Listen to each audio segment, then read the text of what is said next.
rompecabezas. Lo volvieron a armar el edificio como estaba. ¿Entendés? Perfecto. Y ahora ahí adentro ves que se ven las cosas negras con el vidrio medio verde. Es un shopping hermoso, abierto,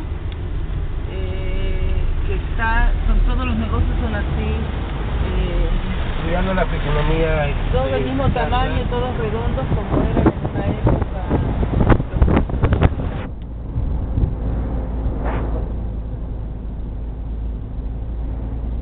Esta es la ciudad vieja acá. ¿Ok?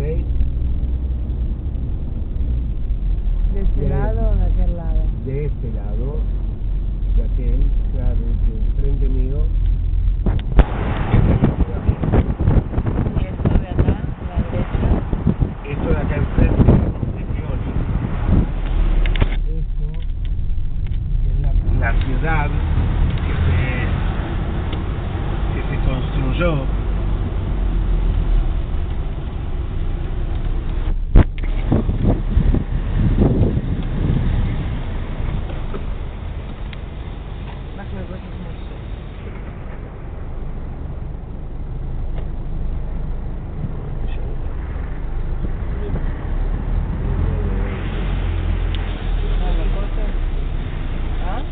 עיר דוד.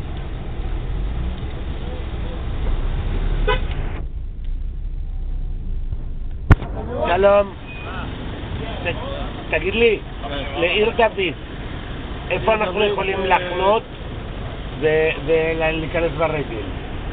יכול לנסוע מהצומת למטה, אתה מכיר את הדרך? לא, יורדים למטה. אנחנו לא ירושלמים, אנחנו מטיילים. ברגל או מונית, או כמו שאמרתי לך, בצומת למטה, יש לו דרך סילואן.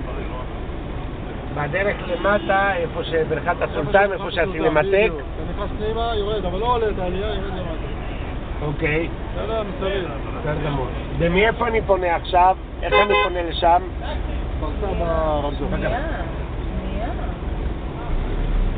ממש, תרקיפי. יש לו נכות, הוא לא יכול להיכנס.